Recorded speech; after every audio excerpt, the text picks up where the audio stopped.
Ladies, how y'all feeling today? How your pH? Hi, it's your girl Raven with pH Balance Podcast, and today is a special day because I have two lovely people with me to discuss real estate. Everybody clap. Yay. That's excited? So excited. So, the reason why I wanted to have these two educated people on pH Balance Podcast is because real estate investing is something that everyone talks about. It's a way to make some money, and everybody wants to make some money. And with the climate and what's going on in the world right now, it is very important for us to be educated on purchasing real estate if that's something that you are interested in. So, I have Miss Jackie Woodyear and Mr. George Wise with us today. Jackie, if you don't mind, ladies first, please introduce yourself and let us know who you are. Well, I'm Jackie Woodyear.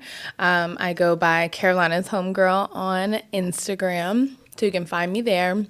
But I am a real estate agent here in North Carolina, working on my South Carolina currently.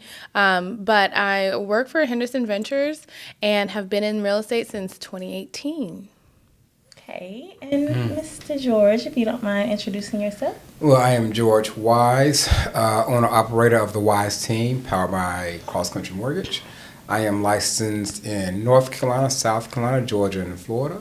And I am also an investor, happy to help. Okay, well, welcome you guys to pH Balance Podcast. And before we get started, I always like to ask my guests, how is your pH? So when I say that, that means, how is your peace and happiness today? I feel great. I would say all around pH balanced. But my peace and happiness is at a lovely place. It can always be better, I think. And hopefully we can assist with balancing some other folks' pHs. Okay. How's your pH, George? Every time. My peace and happiness is amazing. I've never seen a bad day, won't see a bad day, nothing but peace in my world. All of my balance is balanced. Wonderful. Well, my peace and happiness is great as well. I'm a little under the weather, so if you guys see me with a peppermint in my mouth, it's because I have post-nasal drip. If you don't know what that is, Google it. But let's get started. Let's jump in. So I have some questions today. Okay. And I wrote them down because I did not want to forget them. Okay. So my first question is for you, Jackie. What inspired you to enter the real estate industry, and how has your journey shaped your perspective on home ownership? So I got into real estate back in 2018 when I was purchasing my first home. I actually purchased it without an agent, which turns out wasn't the best way to do it. I'm realizing knowing what I know, that I missed a lot of stuff. There was a lot of stuff that went under the radar, but that's not what we're talking about right now. What inspired me to get into real estate was that home buying journey. So like searching for the perfect home for myself and finding a home that I loved. And then I actually got to do all of the stuff a real estate agent would do. So putting in my offer and negotiating on my own behalf, like really inspired me to want to learn more. I changed my life in that moment. And just like a lot of, other kinds of professionals change lives, that really brought happiness to myself. And I wanted to be able to do that for other people, and see if they could achieve an accomplishment like that had changed my life, for themselves. So yeah, that's really what inspired me to get into real estate. And since then, I've bought and sold a few properties for myself. And then, I've also been able to do some real estate investing, which has been extremely lucrative. So as a salesperson, for a person in the sales industry for over 10 years now, money is something that motivates me and inspires me. So not onletome ownership, making money, just does it for me. Right. We all like money. So let's just dive in there for people who don't know anything about purchasing a home. They don't know but they know it's something that they want to do. they want to get into real estate. They hear people talk about, I purchased my first home, or I'm a real estate investor. What is the first step or process that people need to take in order to even get started, or even to start looking into what exactly real estate investing or home buying is? Great question. The first step, I would say, is to speak to a professional. Speak to a broker, multiple brokers, someone who knows what they're talking about. Because the fact is that you don't know what you don't know. And whenever you're speaking to someone who is a subject matter expert or professional in their field, there are so many things that they can use their knowledge to guide you, because no home buying process is the same for anyone. Okay. So knowing that you have someone who either knows that or knows someone who knows that is exactly where you want to start. Okay. So, George, what's your opinion in regards to a person who may not know? Like, what would you say they need to do? No, I will echo what Jackie said and speak to a professional.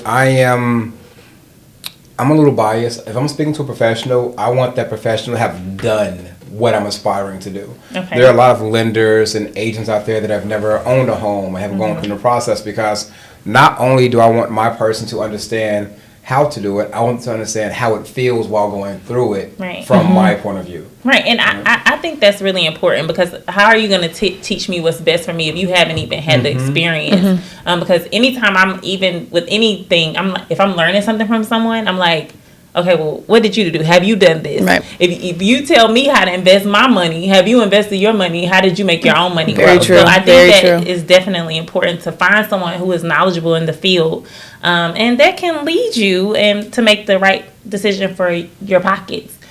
So yeah, I think that's great. So okay, let me see what other questions I have. Can you guys explain the most misconceptions about mortgages that you encounter from clients? It depends on what perspective you're looking from, like buying as a primary residence or buying as an investor. There's so many ways to look at buying a home, but there's a ton of misconceptions depending on whether you're buying as an investor or a primary residence. I guess I will volunteer to Jackie, because I know you work with a number of investors. What is one of the misconceptions you see from investors? Wow. Investor-wise, I don't think that they realize, especially when first starting out, that even if they do own a primary home, that there is a significant difference in what it's going to take to get even approved for loans for investing or investment properties. There are also a variety of different kinds of loans that you can apply to, and based on what your actual goals are, if they're in construction or if there is a certain time frame within that you're trying to fix and flip or what have you. So, I mean, from that perspective, there's so many.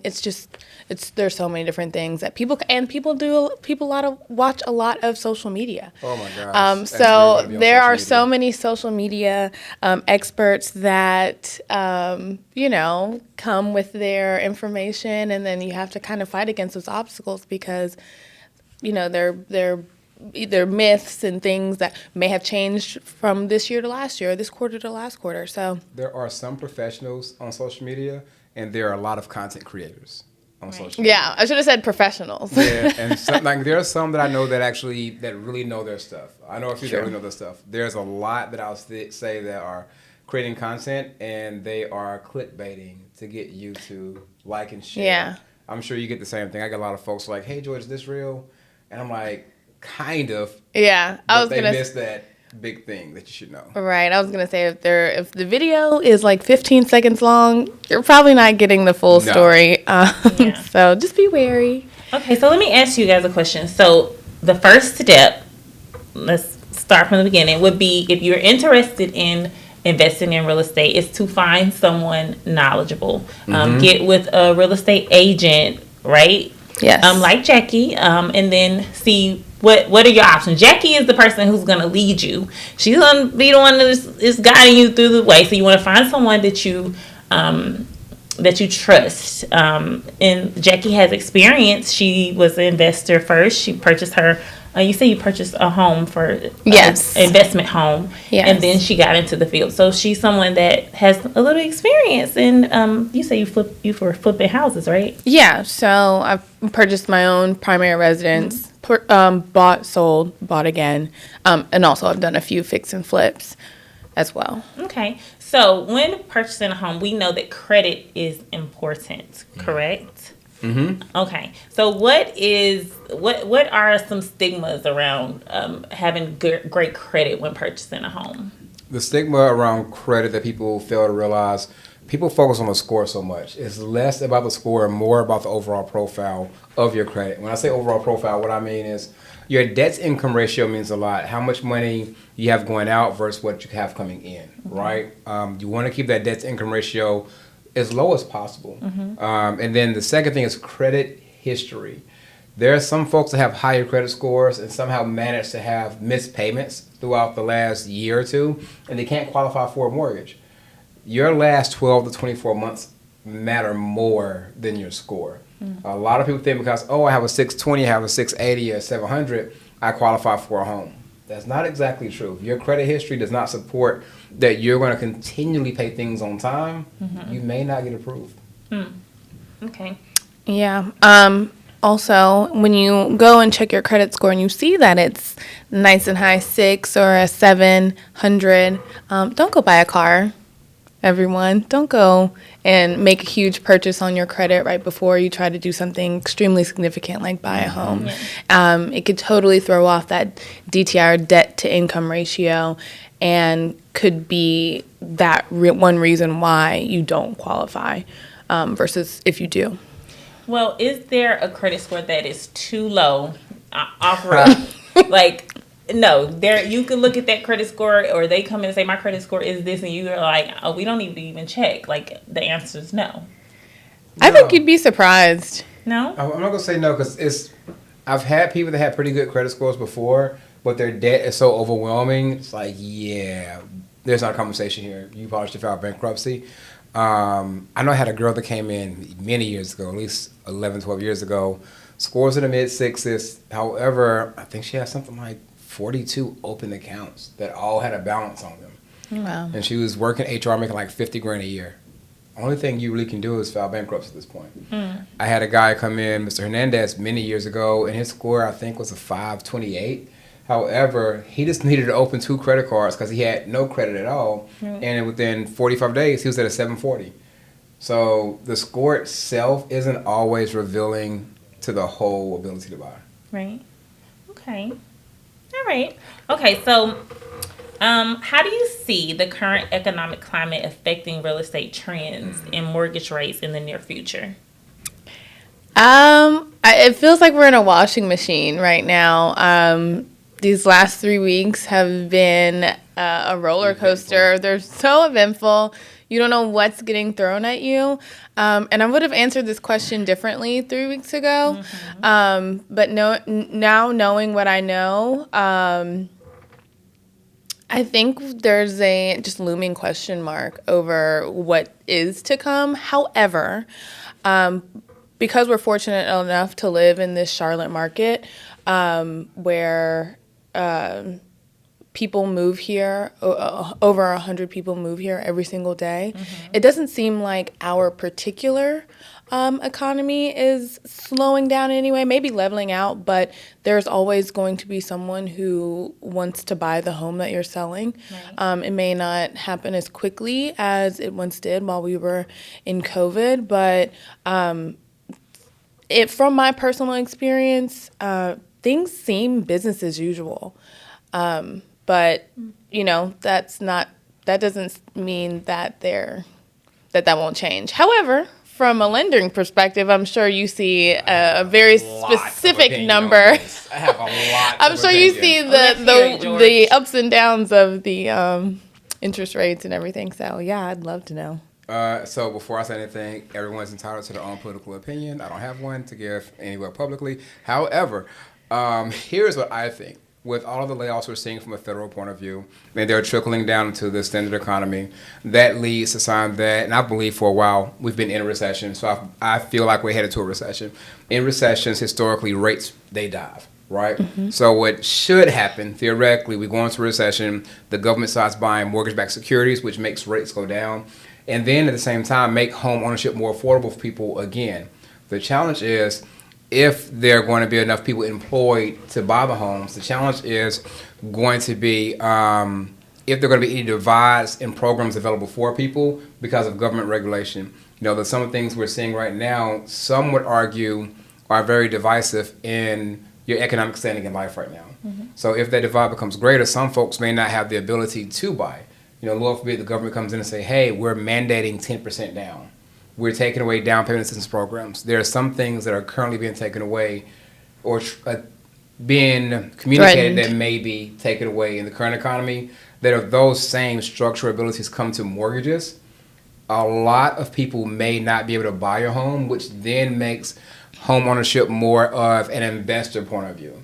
Now, if that happens, I hope it doesn't, right? Because that would be horrible for everybody. If it happens, everyone's going to be a renter, which people like myself that own homes and rent them out, it's great for us. But if you don't own your own home, it's going to almost eliminate your chance of gaining wealth in America. Like nothing's good. The second greatest investment that a person can put their money into to gain wealth in America for your common person is the 401k. And that's capped at 23,000 a year or something like that. Right? You're not going to retire off that unless you work 30 years and roll over your IRA 401k from company to company. Yes. I think anyone that's considering buying a home, like Jackie once said, the best time to buy a home was 5 years ago. If you can't do it today, because we just don't know what comes next. But what could come next, it scares me a little bit for people that do not own homes. Yeah. That's a great point because there is this great unknown. I think the more immediate your desire is and motivation is to own a home, the better off you'll be. There is so much more security in owning a home than there is renting. Forbearance programs and pushing off your mortgage are things that in this day and age, mortgage companies are very understanding of some of the things that we've gone through as a nation. And so, if you miss a couple of months on your rent, I don't know, you miss 5 days on your rent, they can file to kick you out. You miss, a month or so on your mortgage, you can call them up and ask them for some help while you get to stay and live in your home. And that take real legal proceedings to foreclose. Right. Foreclosure takes 18-ish months or, a year and some change. So there's definitely so much more security when we're talking about this unstable job market. And the saying is the best time to buy a home is 5 years ago. The second best time to buy a home is right now. Right. So. Like I said, they were different. So let me ask you guys a question. So I saw this week a family, I think they were in Georgia or something like that. They own this land, a bunch of land, this historical land and this is just, I was just thinking about this when you guys were talking. But this historical land, and the government has decided to come in and say, hey, we want this land, this historical land that you guys have had for years because we want to build a highway through it. So when purchasing a home, and I say this as a homeowner, I never feel like this is really truly my home because if they want it, they're going to come get it, right? Absolutely. Even though there are benefits to it, having a home, like you said, if I can't afford to pay my bills, I can live in it for a year or so before I get kicked out for real. But what about people who are like, man, there's no point in purchasing a home because it's really never really mine. It's not really my land. If the government wants it, they're gonna get it. They're gonna offer me some money for it, and if I say no, then they're gonna take it. Well, okay, so we're talking about two different things here. So that is what you're calling is called eminent domain. So yeah, if the government wants to take a piece of your land to widen the road, or if they want to take your land and build a park or whatever, shopping center, they could totally do that. They are supposed to offer you market value. Exactly, but essentially, yes, they can take it.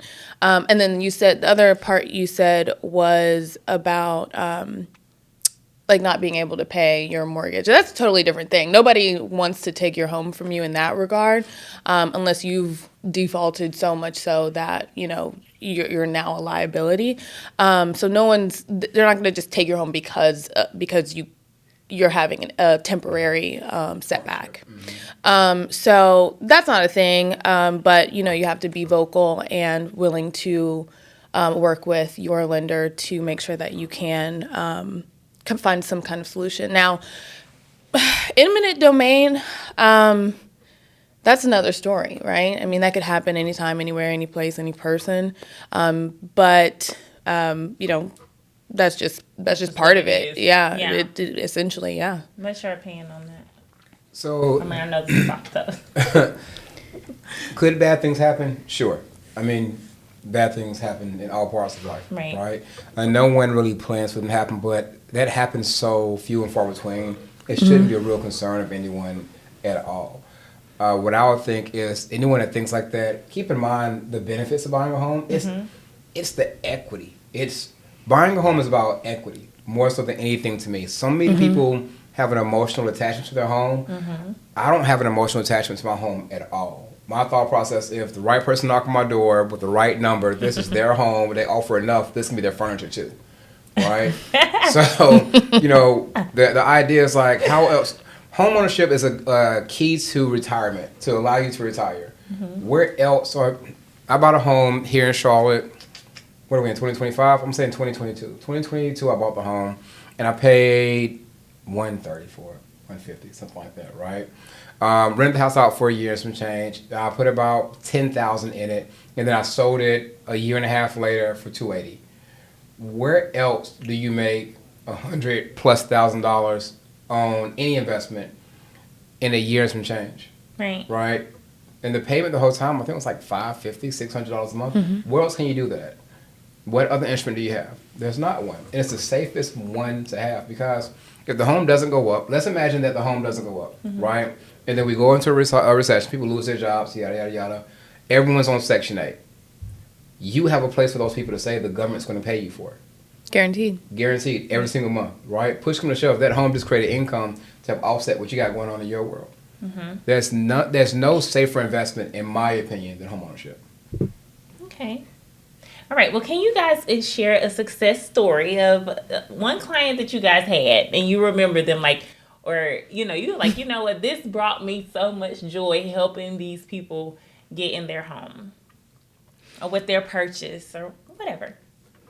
Yeah. Well, you know, the one that sticks out to me is my most recent client. We actually just went under contract last week, and she's selling her home. And just as similar as story as George's is she bought her home for maybe $160,000 a couple of years back. And we were able to sell it and market it for about $245,000. And after she, you know, pays off the loan and commissions and closing fees and just things that are associated with the selling of the home, she's gonna go home with about $70,000. And the reason why she's selling her home is she's unfortunately fallen on some hard times, which happens, right? However, instead of having to wonder how you're going to be able to take care of yourself, she has this place that she's been living in, this asset that she's been living in, that she's able to flip into probably a larger personal loan than she'd ever be able to qualify for. This is cash in hand, and she's not going to have to pay taxes on it either. So she can use that money to springboard her next opportunity in life, whether that be investment property or just something to keep her comfortable for, you know, any amount of time. She doesn't make $70,000 a year, but she's going to have $70,000 of cash in her account, which is just changing her life significantly in this moment. So we talked about other options that she could do, but she ended up wanting to sell, and because of that, she's able to maneuver the world in a way, especially during this time where we are unsure of what's coming down the pipeline, in a completely different way, and that's extremely significant. And I love that for her. She got money. She got money.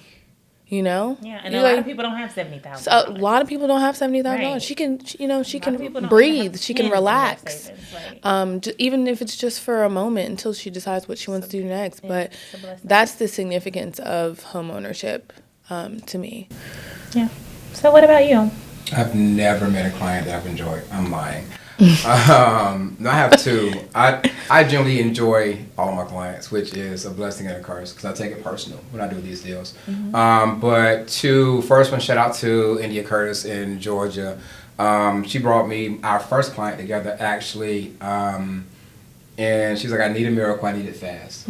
Right? That's never something that you want to hear as a lender.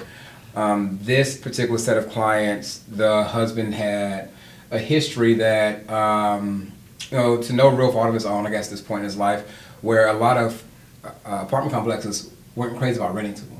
And they aspired to own a home. They tried with another lender, and they were not figuring it out. We were able to get together and figure out how to make him and his wife homeowners. It was special to me because a lot of times I work with some agents and then it's just $1 to them. To India, it was like, I think she might have cried on like the call after closing, which was weird to me because I don't really do tears like that. But seeing someone so invested emotion to the client, and the client called me after with that same energy, it was like, dang, we really did something here that made a difference in someone's life at a high level. And then Brittany McLaurin from McLaurin Realty in Raleigh. We had a lady that was denied by a couple of lenders before, and this was earlier this year. We started late last year. The first home she was trying to buy had a sinkhole in the backyard, so we couldn't close on that. She bought the home, I think, like right next door, if I'm not mistaken. But this lady had 4 or 5 kids, just became a single mom, an Army vet, like served the country, all the things. I think PTSD.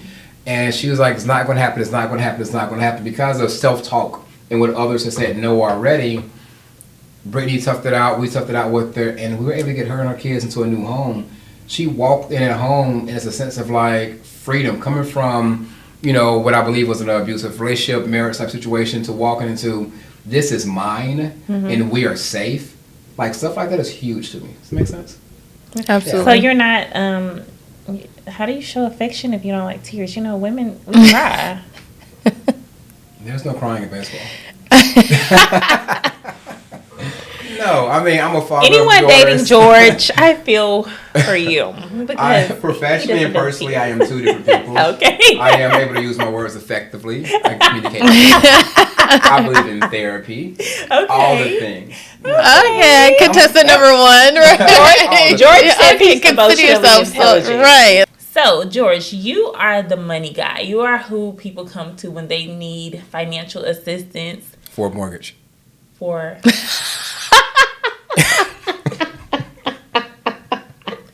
I was getting there. That's what we're talking about, George. So, of course, it's for mortgages. But, I'm sorry. But yes, I'm the person they come to get financing for a mortgage. Basically, George is saying he's not tricking. Is that what you're saying? It is tricking if you got it. I don't care what T.I. says. Okay. It is tricking if you got it. Yes. But George is not the man to come for the tricking. No. We're talking about mortgages here. So, what would you say? George, you threw me off. What would I say about what? What would I say about what? I was on a roll, okay? And then he had to throw I am so weak. Anyways, George. So, when people need assistance with purchasing a home, they come to this guy right here, Mr. George. Yes. So tell them the process and what you do to assist them with this, and tell them about different programs and resources, things like that. Resources that are available. Yes, Ms. Rave, I'm happy to. So first, what I do I remember when I was in second or third grade, took a piece of paper, cut it out, made a snowflake, and the teacher told me that no two snowflakes are the same. I feel like mortgages are the same way. No two are the same. So a lot of times when someone comes to me, they're coming with the idea they want this or they want that because they saw it on TikTok or Instagram or wherever it may be. But the reality is you don't know what's best for you until you tell me the whole story. So I want someone to give me the ins and outs of them, not only their income, their credit, how long are they going to be on the home or be in the home, what are their uses for it, do they want to stay there for 2 or 3 years and then rent it out? Like, what do you want? What are your goals? I need to know all these things so I can give you the best mortgage because some mortgages may sound good, but they might have restrictions on them. And then when I know your credit, when I know your income, what your asset situation look like, I can point you in one direction or another. And I will give you all the options and resources available for you and tell you the good and the bad so you'll know what's best for you and let you pick on your own. But I want to know your whole story. There are so many mortgage options. There's government-based mortgages like FHA, USDA, and VA. FHA is for anyone that's maybe under 700, 720 credit score. A lot of people think to go FHA, you can't make above a certain amount. You can make $1 million a year and go to FHA. It's not a big deal. You can't buy over a certain loan amount. FHA has restrictions. VA for our veterans that are looking to buy a home. USDA for individuals that are looking to move to quote-unquote rural areas. So I live kind of in a very suburb part of the Charlotte area, but I'm 10 minutes from downtown, and I'm in the USDA territory. So it's not always what you think sometimes it really is. And then we have what's called non-QM programs for our entrepreneurs or people that may be in a little more unique situations. However, the best thing is for you to tell me what you're looking for and give me all of the disclaimers and the things that you don't want to discuss. Tell those things to me so I can help see you through it. From a financing point of view, I love to tell folks that buying a home is like being on trial. The underwriter who's going to make the final decision of yes or no is the judge, right? The process, meaning the guidelines, that's the jury, and I'm your attorney. So it is my job to make sure I match what you want with what the jury is looking for, so the judge has to approve what you're looking for. But I can't do that without you telling me your full story. Does that make sense? Yeah. Okay. And just from a realtor perspective, I think everything that you said is very important. Your banks and the traditional lending institutions don't necessarily have access to all the different kinds of programs that that each lender or a private institution may have. So it's important to, just like you want to shop, the mortgage lenders can do the shopping for you. So they can take your information and run it through their computer program. They're doohickey, and they could come out with, what program, would work best for you in whatever situation that you're in. So just keep that in mind, is that, like you said, snowflakes are all different. And so if you want that tailored personal experience, then it's best to work with.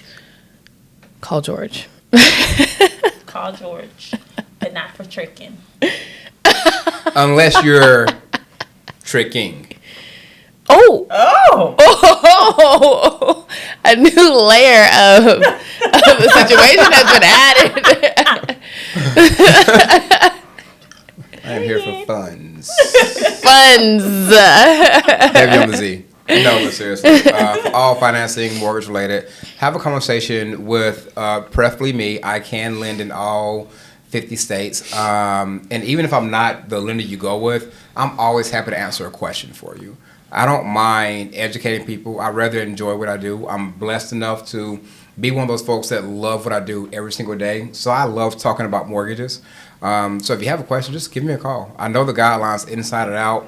Try not to Google too much. And I say that because things on Google are placed there by people and they're left there over time. So something could have been true, 3 years ago, 30 days ago, 30 minutes ago, because the guidelines changed so much.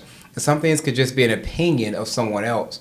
And then some lenders, kind of what Jackie alluded to, have what they call overlays. Because the guidelines can say, we're allowed to do this, but the overlays say, we'll only do that. And when you Google, a lot of times the bigger banks spend the money to make sure their the top hits on Google, and they're going to have the biggest restrictions, right? So call me if I'm not the lender of choice that you want to work to. You want somebody in your area. I know someone in your area. I'm almost certain that I can connect you with. That's great. Okay, so let's go back over everything that we've talked about so far to make sure we have covered everything for someone who wants to possibly purchase their first home, okay, or get into the real estate business. So we covered, if you don't know what to do, the first step is you need to contact Jackie, a real estate agent. If find someone in your area that you trust, and shop around. Don't just Google somebody and jump in with them, because you don't have to dedicate yourself to a real estate agent right away. You want to make sure you develop a relationship. They're knowledgeable. That was something that I got from this. Make sure you find someone that you don't want to just get with someone who is just got in the field and they really don't know anything, or it depends on what you need. So if you're trying to invest, I would say find someone who has invested. Like these two people, they have experience. They can actually teach you something, guide you. So that's the first step. And then after Jackie tells you what you need to do, your options, you would go to George, the money man, and he will look into your credit. He will see what are your options as far as financially. Am I right? Yes. Okay. Yes. Yep. And you're rolling. Then you start shopping for your dream home, and Jackie will assist you with that. Let me ask you guys this. So as far as like investing, I know I read in a book, Rich Dad Poor Dad, that your largest Robert. I mean, I read this like 6 years ago, okay? But your largest investment should never be your dream home. If you are, what's y'all's opinion about that? Like, putting all your money into this big expensive house as your first purchase, your largest. As your first, there's so much to that to unpack what you said. I think it depends on where you're at in a lot of other things. So your first purchase, and you should invest based on your tax bracket and what's safe for you. Okay. Like everyone wants to be a landlord, but a lot of folks don't realize that being a landlord is tough, because what if someone's not in that property? What if somebody moves out? You have to replace carpet. They've put a hole in the wall. Things like that can be tough. So making sure you have capital, but before you do that, get a primary residence. You should not maximize your purchase on your primary residence. I think you should leave room where you can have some living space, right? Yes. A lot of folks want to, as they say, keep up with the Joneses and get the biggest house. I don't agree with that. My first house was a 2-bedroom, 1.5 bath. Bought it for $80,000, sold it for a good price a few years later, and I used that money to get the next house. And I kept doing that, similar to the individual that Jackie said. And then once I got an investment home, when I buy an investment home, I like to buy them with tenants already in them that's going to cover the mortgage that I'm buying or come close to it. Because as a landlord, one thing I've come to realize is when I buy an investment home, oftentimes the first 2 or 3 years, I'm not really making a profit, because rents go up, 8%, 10% per year. Sometimes it takes 2 or 3 years to get to the point where you're making a profit. And I care about the equity more than the rent. So I don't mind taking a loss of $75 to $100 a month if I'm getting $8,000 to $10,000 a year in equity, so I can sell in 3 years. So when you're looking at investing, your primary home probably shouldn't be your biggest investment. However, after I got to the point and I got the number of homes that I have now, I mean, I went out and got the home that I wanted for me, right? I want to pull up to my house and be like, this is me. Yeah, absolutely. Very rarely is the first home you buy going to be your dream home. Some people are fortunate in that way, but I think if you continue to wait to buy your dream home, some people never get there, and the fastest way to buying your dream home is letting the equity of your starter home or first few starter homes kind of fold into your ability to buy that dream home. I did it like that too. I bought a small house. Mine was $206,000, and I sold it, and then I bought a nicer home. And because I did it that way and didn't wait to just like buy a nicer home straight out of the gate, I was able to roll the money in from the sale of my first home to make the house that I have now extremely affordable. My mortgage is so much cheaper than all of the rents, all of the other people's mortgages, in my immediate circle. And that's just because I played the game. So if you look at even your primary residence as an investment, then you're playing the game. You got to get your foot in the door, and you got to get some points on the board to be in the conversation so that you can eventually get to that dream home. And I think people have to understand that quote unquote starter homes, the lower price point homes, they appreciate at a higher percentage than some of the more expensive homes. And the reason being supply and demand. More people are shopping in the lower price point home just based upon economics, right? There's more people in this economic bucket than somebody trying to buy $1 million home. So when you're going to sell that home, you have more opportunity for people that are going to want your home. Once again, supply and demand, the more folks that bid on your home, the more you can sell it for and the greater profit you can make.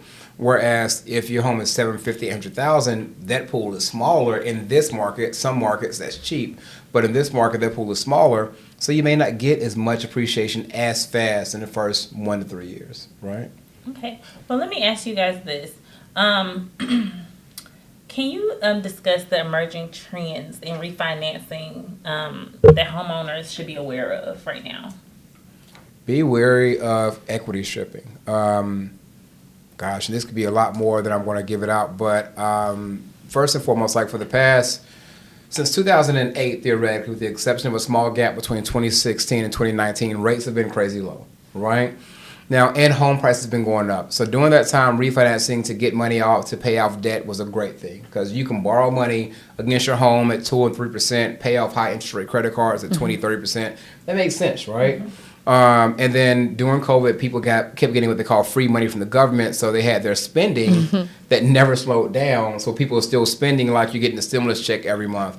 So now some folks are forced to refinance their home to pay off debt. But in general, what a lot of lenders are trying to do now, because with rates being higher than they were a few years ago, there are less refinances going around. What lenders in some cases are doing is saying, hey, let me take you from a 7% to a 6.5% and save you $75 a month, without telling folks they're charging them $5,000, $10,000 on closing costs and ripping equity out of their home to do so, which is a horrible idea in my opinion. Do not let anyone equity strip your home. This is your investment. Protect your investment. So when it comes to refinancing, if you have high debt and it makes sense for you to roll it in, sure, but I don't enjoy the idea of someone taking 3% on $300,000 and then paying off $50,000 and taking that $350,000 and increasing the rate to 6.5%. That doesn't make good sense to me personally. If you can, some people can't, but if you can afford to not do that, don't do that. Yeah. Okay. Well, my last question for today is, looking ahead, what is your vision for the future of home ownership and mortgage accessibility in America? Oh, well, personally, I'd love a larger home. I love more homes. I'd love investment homes. But no, I know that question wasn't about me. But because I want to get some money for a house. For a house, yeah. But I don't want a mortgage. I want some from the cash reserves. Keyword loan. Oh, no, thank you. I'm okay. No, but I would love, because of the fact that I am Black, if you couldn't tell, but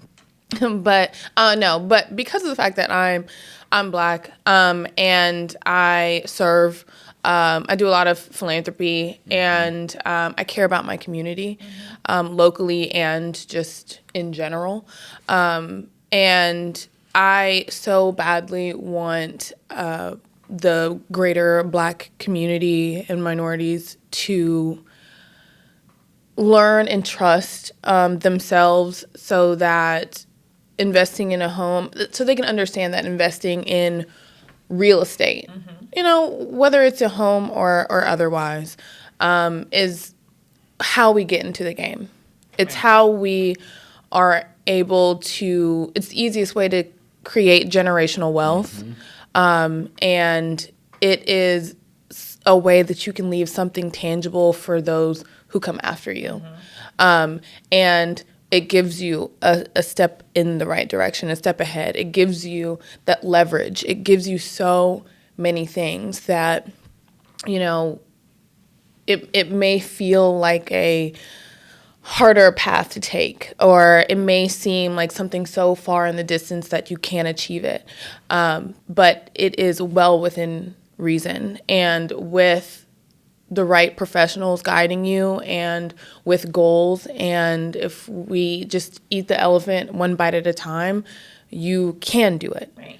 And what's most important is getting points on the board. Like I said before, you have to, because there may be a point in time where you can't, or one of your family members needs help in a way, Right. and the only way that you can do it is to reach into your equity or whatever. But either way, my goal is that more people get into homeownerships, because eventually if we don't get into owning, the corporations are going to do it for us. Right. And even in Charlotte, there's one corporation that owns 25,000 properties. They're constantly building neighborhoods these days. Now they build these developments, you know, hundreds of townhomes, and they're all for lease. None of them are for sale. So if you don't make that a priority in your life, if that's not something that you plan to do, it's not something you want to deal with, then I highly recommend just education. Don't make a decision off of a TikTok video or off of how you feel about what you think it might be like. Educate yourself, know what you have to do, decide if it's for you, and then go from there. Right. Right. Oh, yeah. So my opinion on homeownership in the future, I think it's very black and white. I think it's going to always be rewarding. I think it's always the right thing to do. Education is key. Sometimes it feels like you are talking to yourself and trying to, quote unquote, convince people. People have this idea they have to buy this specific home, which is insane to me. Buy what you can, buy what you can afford comfortably. Right. My thought process about just homeownership and living in America in the future is very simple. It's been the same for a few years now. I think that if you don't buy something now, you will rent forever. I think people forget that, you know, salaries on the high end go up, 1 to 3% per year. Bonuses are same level, 1 to 3% per year. You're talking about $3,000 bonus for some people, which isn't crazy because that's taxed as well, where homeownership goes up between 3 and 7% in the average year. So equity, the price of homes far exceed the price of your salary. I think if you don't buy ASAP, and whatever way you have to buy as soon as possible. If you don't do so, you're going to be forced to live in either corporate housing or government housing. And I think that corporate housing, as Jackie said, the company with 25,000 homes here, is going to far exceed mortgage prices at some point. But it's going to be too expensive to buy, too expensive to rent. Now you're in public housing. And people don't want to think about that, but it's true. Understand that New York wasn't always New York. D.C. wasn't always D.C. These places got there over time, and we think that whatever market you're in right now, you think that that's not going to be us. It will in time. Home prices have historically only gone up. They crashed once in 2008, 2010, and the reason they crashed because of bad loans. It wasn't for any other reason, and those bad loans are illegal now. So we can't duplicate that. Prices are just going to go up. So if you don't buy, don't cry later. And when you're in public housing, buy where you can, get the equity you can. And we talked about it a little bit earlier. Buy something you can afford now. Sell that home. Take the equity. Buy an investment house and a new primary, right?